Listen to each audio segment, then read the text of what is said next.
All right. Good evening and welcome to Ramit Sethi's fireside chat. I am Ramit Sethi. I'm in front of a roaring fire. Please rate that fire on a scale of 1 to 10. Oh shoot, I forgot this. Start over. Welcome to Ramit's fireside chat. I am Ramit Sethi. And please rate the fire on a scale of 1 to 10 in the comments below. Look at that thing. Tonight we got something good. But we have something even better because I'm going to be talking about my 3 favorite books on positive mindset. My next question for you is on a scale of 1 to 10, how do you feel today? This is a question I asked my team about a week after we all were in the middle of coronavirus, and I asked them, and on average, the number had gone down 2. So I say on average, my team usually rates about 7 to 8. Numbers were 5 to 6. It was a very marked difference. How are you guys feeling? After a few weeks, that number had gone back up. And what I want to talk about tonight is a positive mindset, specifically 3 books and what they have meant to me, what I took away from them. So we're going to talk about that. We have a bunch of questions that came in via Instagram, questions about how has positive mindset affected my income? How do you do it if you have negative people around you? So we're going to talk about all those things. Prepare your questions or not. I've already got amazing questions. Thanks to Cass. Cass heard my rant yesterday about the horrible questions that the IWT community has been submitting. Cass, what'd you do to get these good questions tonight? We asked like 3 hours ago to submit the questions, so I think that helped, and also via Instagram, not a survey.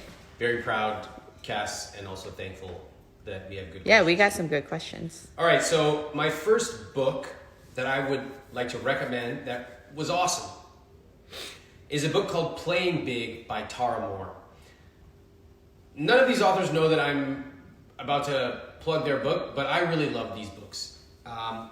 So I found out about this book by stumbling across an article on Goop, of all places, okay? Now, usually I don't read quack sites, but this article was amazing. And it was an excerpt from the book, or a Q&A by the author. I was like, damn, this is good. Bought the book immediately. As you recall, I have something called Ramit's book buying rule. If I see a book that even remotely looks interesting, buy it. Never question it, never hesitate, never equivocate, just buy it. And I finally got around to reading it, and I loved it. So first off, a few things that stood out to me. Tara does an amazing job at helping us identify the stories that we tell ourselves. Right? What are some of the stories that you tell yourself? Could it be, I'm not good at making money? I'm not a morning person? I'm not the kind of person who can lose weight? What else are some stories that we tell ourselves? I can't earn more money. I can't earn more. I can't start a business. I can't find love. Yep. That's a really common one. I'm not good at public speaking. Mm-hmm. You're probably not if you say that, but you can become good. All right. So I love this concept of narratives and the stories we tell ourselves. I used to say I'm a skinny Indian guy. And I realized in my mid-20s that was just a story I was telling myself. And that really opened my eyes to all the things I could possibly change. So she talks about that. She really talks about the concept of playing small. And I want to spend a second on this. And then I'm going to talk about how it's related to positivity. How many of us have played small at one point or another in our lives? And how many of us maybe are playing small right now? What do I mean by playing small? I mean that we are not going for truly what we want, because what would people think if I fail? We are telling ourselves, I need a credential before I can do that. I need to read more. I need to figure it out. How many people here are doing that? Lots. We're playing small. Because if we actually articulate out loud what we want, people might laugh. We might not get it. And worst of all, we will come back and be in the same place, and what will people think? So we play small. And Tara just really profoundly illustrates this. And she talks about, I need to take another 10 classes. I need a PhD. And I thought, wow, she really nailed that concept of playing small. And of course, the book is called Playing Big. So it's really about being confident. Even if you don't necessarily have the skills yet, it's saying, this is what I want to achieve. Now let me make a plan to get it. And I just love that concept. One other thing is she talks about a future version of yourself. How many of us have ever thought about what we want ourselves to be like in 10 years? I didn't. But I think it's a powerful concept. And if you think, if you even spend the time right now to write down a half page of what are you? What do you do? What do you look like? Where do you live? Who comes to you for advice? Where do you eat dinner on a Friday night? Write that down, and you might be surprised. Because often we have these lofty goals for, I've run a marathon, I've done this, I donate to charity. But then you ask yourself, what am I doing today to possibly be moving towards that? And she really has this beautiful concept of, I think she calls it a future mentor, of asking yourself, who do you want to be, and then starting to work towards it. Playing Big is written for women, but I found it immensely useful. And I think that everyone, man or woman, would read this and find it incredibly useful. And also, I recommended this cast to you. Mm-hmm. Can you talk about your experience with this book? Yeah, I thought it was amazing. And I read the book. I really like the part about the inner critic and the inner mentor. And she says in the book not to feel bad when your inner critic comes up, but just to recognize it and embrace it and move on from it, which I thought was really powerful, because I think a lot of people just feel bad when it comes up, those feelings come up. So yeah, I thought the book was awesome. And then she actually has an online course that I enrolled in after, which was great too. A funny story about that, I still remember. Mm-hmm. That was the first course I think you had ever taken. Yeah. And you came to me, you're like, do you think I should join her course? And I'm like, yeah. If you like her book, get the course. Yeah. We didn't even talk about how much it costs. It was just yes, if you find an author you like, find a way to get everything they have. Yeah. And I've done that with authors and mentors of mine, where I found somebody who truly transformed my life, and I got their courses, I got all their other books, I hired them to be a consultant. Mm-hmm. But funny story about that is, you had missed the deadline. Oh, really? I don't remember this. Yeah. You missed the deadline, and you were kind of down, because you had gotten really pumped up. And I don't know if I suggested it or you came up with the idea on your own. Either way, you emailed her and said, I just read your book. I know I missed the deadline by a couple of days. Can I please get in? I'll pay full price and I'll catch up. And she said, okay. Oh, wow. And I still remember that. And I think that was an amazing example of playing big. Mm-hmm. Because when you play big, whether you're an entrepreneur, a 9-to-5 employee, a parent, whatever, when you have something you want, you find a way to get it. Yeah. And to me, that was an amazing example of you being resourceful, playing big and saying, I'm not going to let a little deadline stop me. Yeah. I'm going to find a way. Mm-hmm. And now we're going to talk about how this all relates to positivity for book number 1.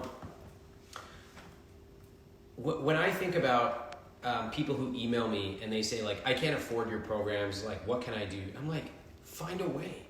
When I was in college and I didn't have much money, there were conferences out there. I was like, I'll find a way to get there. Let me volunteer just so I can be in the room and meet people. Volunteer. Get creative. Nobody's going to tell you how to do this. No one's going to turn over and say, here's $10,000 worth of value for free. But people love resourceful people. Now, it doesn't mean you're entitled to anything, but when I get emails and when I see my other friends who have businesses and people are like, hey, can you help me? I can't afford this, or I don't have time. And it's the most successful people will find a way.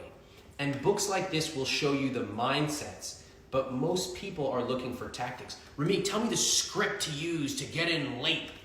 I could give you all the scripts in the world. I'll do that too. Get my programs and get my courses, and they're all there. Or even in the book. But the larger point is, how do you develop a mindset where you say, I want something, and I'm going to find a way. No barrier is going to stop me. I think, Cass, you did an amazing job with that first program. Oh, thank you. Oh, and by the way, everyone, so I'm on her mailing list. You should sign up for it. And she's hosting virtual workshops. Oh my God. Like over the past few weeks. So if you have a issue where you want to become more confident or you've been playing small, sign up, right? Yeah. Now I'd like to take a break to announce a couple of things. First of all, I'm not sponsored. I'm not sponsored by Hot Tamales, nor am I sponsored by anyone. And I've told you there's about how many brands are there in the world that I would be sponsored by? Maybe 3. Yeah, I can think of 2 of them. One is a retail brand, clothing. One is a hotel brand. Oh, 2 are hotel brands. 1, 2, 3. Oh, so 3. Oh, but 4. Hold that bag up. Hot tamales. Let's discuss why Americans hate hot tamales and have horrible taste in candy. What do you guys like to eat? Chocolate. Give me a Snickers. Disgusting. The problem is these are so good. I think Indian people all love these. The problem is the carbs are like crazy. So I basically eat 4 and that's it. I don't know how many people know macros, but it's 27 grams of carbs. And there's 27, that's for 16 pieces. That's a lot. I could eat this whole bag at once though, but I'm not going to. So what have we learned today? Number 1, we've learned 2 very important things. Number 1, positive mindset, Tara Moore, thinking big. Number 2, I love hot tamales, and there's too many carbs in these. And hot tamales, if you're inventing a low-carb version, send me an email. I read every email. Sponsorship number 5. What? Oh, hot tamales. Yeah. I mean, seriously, if they offered to sponsor, would I actually do it? Like, okay, by the way, let me talk about my policy on sponsorships. I've gotten, now that I'm an Instagram influencer and all this stupid stuff, I get these horrible offers. Hey, Ramit, post like 20 times on your Instagram stories, 3 feed posts, and we'll send you 10 bags of popcorn. I'm like, what? Do you understand what's going on right now? This is literally not a joke. Juice, I have a juice company. They're like, post 5 times, we'll give you a box of juice. I'm like, do you understand what these programs that we build go for? No, they don't. They're just, they're bots. So that's an easy decision. I've told Cass, because Cass is like, have you considered it? I think, Cass, you know the world of partnerships a lot better than I do. Mm-hmm. I'm like, I don't like this stuff. It feels grimy. I'd rather just create amazing programs and sell them to amazing students. That's it. So then I got some company that was like, come on an influencer holiday to a hotel. I was like, what hotel though? And I just decided to pass on it. So what have we concluded? Cass, you're basically saying that I should get a partnership with a $3 bag of candy. What does that say about your regard for my partnership abilities? It means, I'm zooming in on your book, I will teach you to be rich with, where's the hot tamales? Oh shit, hold on. Hot tamales. All right, I'm not doing a hot tamales partnership, but I do like the candy. Next book is Open by Andre Agassi. So I really liked this book. I really liked it, and I did not expect to really like it. I thought he was searingly honest. And Andre Agassi, the tennis player, he talked about how he hated playing. He hated it. But he also talked about how he was programmed to win from childhood. And I loved hearing about what he did to win. And I loved hearing about success and excellence at the highest levels. But I also loved hearing about loss. There's a point in the book that I highlighted where he talks about when you lose, the locker room is deathly silent. And I love those little vignettes, those little moments where you know what it's like at the very highest levels. I've always loved that. There was another example where some university wanted Hillary Clinton to come and speak there. And Hillary Clinton's team sent a rider and all this. A rider's like a list of requirements. We need this food in the green room and all this stuff. And they were like, oh, okay, by the way, like this is a university, so can you give us your like student rate? And then her team replied in these emails, that is her student rate. And I was like, oh, that's crazy. That's what happens at the highest levels of speaking. So this Andre Agassi book, what I really loved and what I've always loved is learning what the very best do, what they go through, what they experience, how they think about winning. And I remember a moment in the book where Andre Agassi talks about the person who strings his racket. He said, basically at those levels, the strings can be worth hundreds of thousands of dollars. And so you need to know that it's being done by the right person, and there needs to be a process in place. And I don't know about you guys, but I love that. I've always loved even like superhero movies or spy movies where they're the best spy. It just inspires me. Like, what is the best in any field? The best janitor, the best entrepreneur. I want to know how they think. And so I found this book to be amazing and eye-opening and very candid when he talks about his personal life and his parents and things like that. So, Open by Andre Agassi, great book. Third book on positive mindset, Shoe Dog by Phil Knight, founder of Nike. So what I love about this is 3 different stages. The first, small, scrappy. Like they're handing out Nikes in Hollywood, trying to get people to wear them and then get in a movie. Then scaling, when things get big. And then when things get really hard.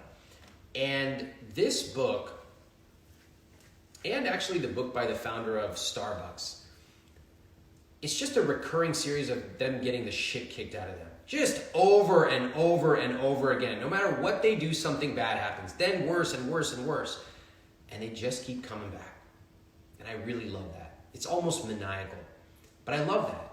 I love reading it. It doesn't mean I have to be that maniacal, but I do love knowing what it takes and how they think, because no barrier is going to stop them.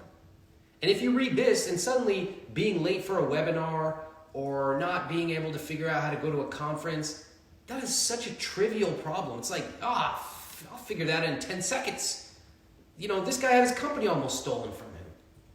So I loved it. By the way, I want to tell you a story about Phil Knight that I read in the Wall Street Journal many years ago. So there's an article called Stanford Mystery. Who's the old guy in the white Nikes? Phil Knight, at this point, 69 years old. People start wondering, who's this old guy in the back of this introductory creative writing seminar class at Stanford? Well, it turns out Phil Knight had been struggling to write his book for 20 years. So he went to talk to this professor at Stanford, who's a very famous English professor. And he's like, hey, I need some advice. You know, I want to write this book. I'm struggling. So the professor said, and I quote, I suggested he start somewhere at his level of ability. Just a billionaire. He goes, you can come to my introductory class. You got to do all the work. So this anonymous older guy comes to the class, sits there, participates every day.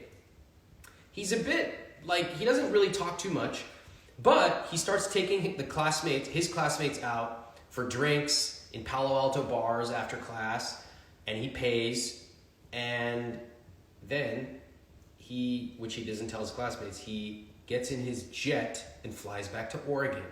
Okay, pretty cool. So I love this story. Why? Because Shoe Dog is an awesome book, but it shows that even a billionaire is humble enough to go ask for help and to sit in a classroom and embrace the mind of a student. That, to me, is one of the most amazing skill sets anyone can have. The better you get at something, the harder it is to put yourself back in the mind of a student. Because you're already good. And you don't want to go back and be humbled and realize you suck. But you do suck!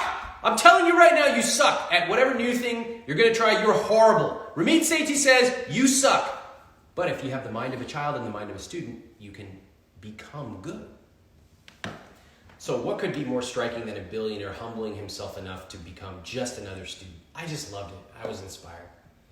So I share these 3 books because I do believe you can change your mindset. Absolutely. I've changed mine dramatically. I think, Cass, you would say you've changed yours in just the last 2-3 years. Mm-hmm. I think these books can help. I think a larger issue, we can already tell who's going to be successful or who's not. If people are saying, I don't know, that book has a couple of 2-star reviews. I don't know, Ramit, I trust you, and you made me $70,000 last year, but that's got a 2-star review, so I think I'm going to keep searching for the next 15 years. Give up. It's never going to work for you, all right? Instead, a positive mindset starts with the most simple of decisions. Should I get this book? Well, this guy I like told me to get it. Get the book! Why are you debating a $10 purchase? Just get the book! Wow. That's the mindset that gets you moving. Everyone else is sitting here agonizing over $3 questions or $10 questions. You just get the book. Oh, should I join this program or not? Do it. Or if you can't afford it, put it on your wish list. And 6 months from now, you'll be able to afford it. Boom. The point is start moving. What do you think I'm doing here? I could be sitting here, what's going to happen? I don't know. It's so scary. It is scary. We know that. So acknowledge reality, make a plan, and start moving. That's why I'm here right now. That's why you're here too. Okay, that didn't sound very positive, but that's me being positive. Wow. Okay. That's all I could say. I got a few questions from people, which are great questions. Thank you for these. Wow. What's the line between being positive and delusional? This is a great question. I think more people, you're more at risk. How do I say this? You're more at risk of doing nothing than of being delusional. So I would rather have you say, you know what? I can be good at that. And then fail rather than say, I don't know. Do I need to get a PhD before I start to make $100 online? No. I would rather have you try something and fail than sit and do nothing. I will say that there are some things you can do to check yourself. So for example, if you're starting a business, one of the things we recommend is don't quit your job until you have a certain income coming in, all right? The other thing you could say is, look, I've always wanted to be a painter, and I'm going to really turn this into a business. Okay, great. How much do you need for this to be sustainable? Let's say $50,000 a year. Perfect. So in 6 months, what is a reasonable number for you to have? Okay, let's just pick a number. Let's say if we need $50K a year, in 6 months we could say $25K, but I'm just starting off, so I'm going to apply a little discount. So let's say $15K. If I have $15K, that means that things are going well. I've sold a few paintings, and I can start to increase that number. That'd be great. Perfect. So now you know that you need whatever that is divided by 6. And so at 3 months you check in. If you have $7,500, you're right on track. If you have $5K, you're fine. If you have $100, you got a problem, and you need to start changing your strategies and tactics. Then you take a candid look at the end of 6 months. If you made $13,000, good. You're pretty much in the range. You did a great job. You won. But if you made $350 in 6 months, end it. It's not working. And so you've given yourself 6 months. You've picked a number, a KPI. You've been a little flexible with yourself, but the market will tell you if you're being delusional or real. All right.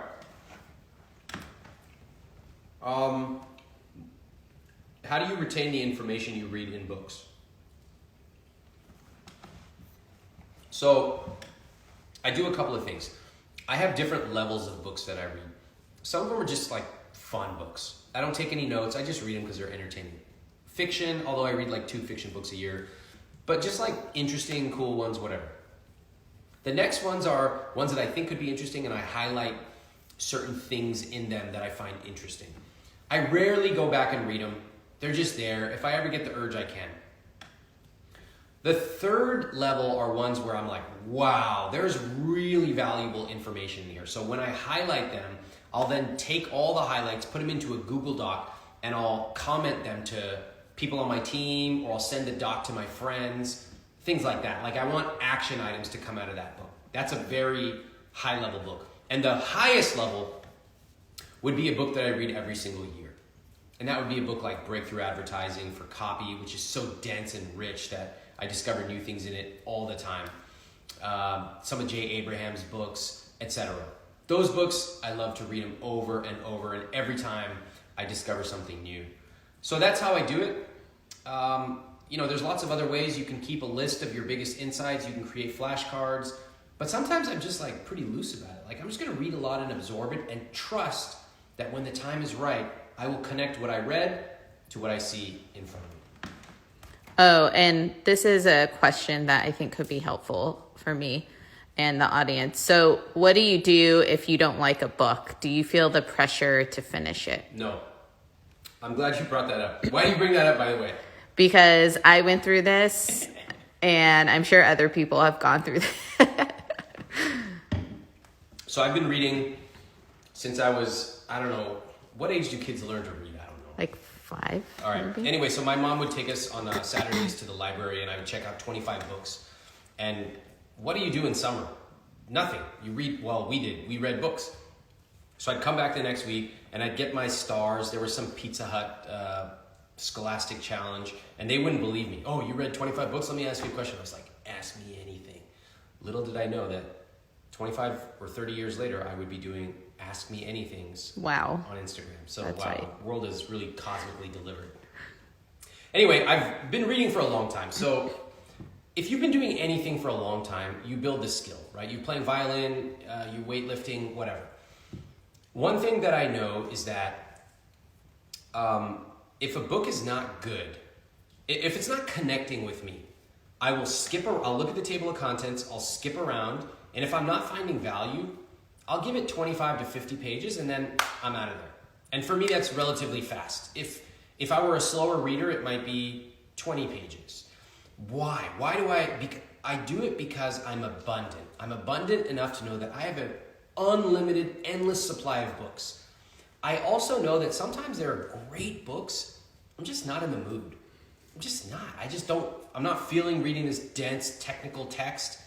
Fine, I'll come back to it. So a lot of times I'll open up my Kindle and I'll just scroll around till I feel that something is connecting with me, and boom, I'll read it. So that's my answer. Good.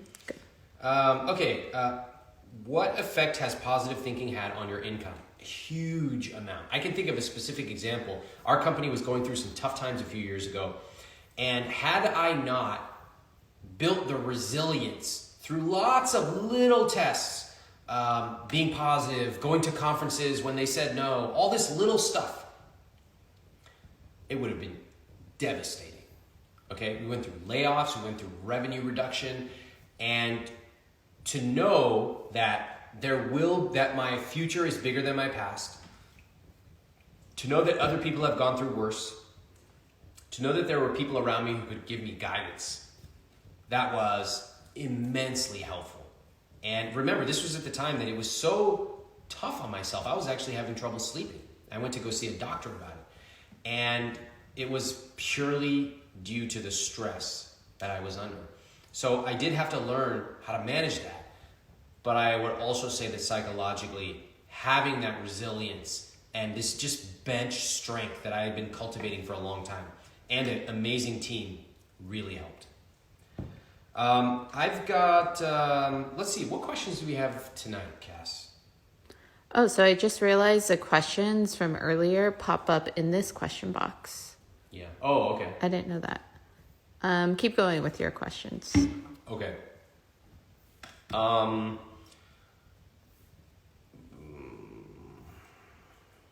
I don't know. I don't have any others. I'm just gonna. Okay, let me just scroll. Talk about something for now. Very positive. Talk about your love of hot tamales. When did it start? How many hot tamales do you think I can eat in one sitting? Well, we're not going to find out because Wow. this is Look the at worst. sealing it up. This is the worst patter ever done on a live episode. If I was on the network, they'd be like, "This was your last show. Thanks for coming in. We won't be seeing you again. We'll send your check. No need to come in again." Oh, okay. Question. Do you prefer audiobooks or a book? I prefer a physical book, but I read on Kindle now because we live in New York, and one day my dream of having a big library will be achieved. You know, I posted on Twitter yesterday are people listening to audiobooks less? And I have suspected for a long time that the reason I find audiobooks a little more challenging is that I don't have a commute. I work from home. And yes, indeed, I got like thousands of responses. The majority of people are like, oh yeah, I'm listening to audiobooks way less. Because they're at home, they're stuck at home. So I think that you have to find something that fits into your life. Most people get fixated on what book should I buy? Ramit, what's the best marketing book? I think the better question is, how do I fit it into my life? Because you can buy 20 books, or you can buy 50 books. You can borrow them from the library too. But where are you going to fit them in your life? Do you wake up in the morning? Do you read them over coffee? What about at your lunch break? That is a more interesting question than the titles. You can go just get all top 5 books in every category, and you'll have a great start. Are most books you read recommended to you by your inner circle, or do you stumble upon them? Both. More like stumbling upon them. Because just like with travel, where I read a lot of travel stuff, I like books. So I read, like, that Goop article. Again, I don't usually get my book recommendations from Goop, or anything for that matter. But unless I want to be taken advantage of by people who don't know what they're talking about. Typically, I don't. Wow. Is Goop going to sponsor me now? Someone tag him in here. Like they give a shit. But I find I'll read an excerpt of a book on The Atlantic or New York Times, or it'll come across on Hacker News or Reddit. I'm like, oh, that's an interesting idea. I never thought of that. Buy. Instantly. And, then I'll get to it when I get to it. Okay. Okay. Finito. So we talked about books and we talked about positive mindset, and then I started yelling at people. Did I talk about, are we good on positive Are you guys mindset? feeling positive? Give a thumbs up. I feel like everyone feels reprimanded today. And meanwhile, I'm the happiest guy. I'm the happiest guy in this whole field because I ate 7 hot tamales. It's pretty quiet in the chat room. What do I care? I mean, look. I got a fire still going. I ate my hot tamales. One way or another, get these books. Just go buy them. Everybody will be happy. Read them. Don't read them. That's my positive message for tonight. Now, what else can you do to be positive? Well, you can tag your friends, although I probably wouldn't recommend you tag this episode because they'll never come back. Follow me on YouTube. Do whatever you want. I'll see you guys tomorrow night. Bye.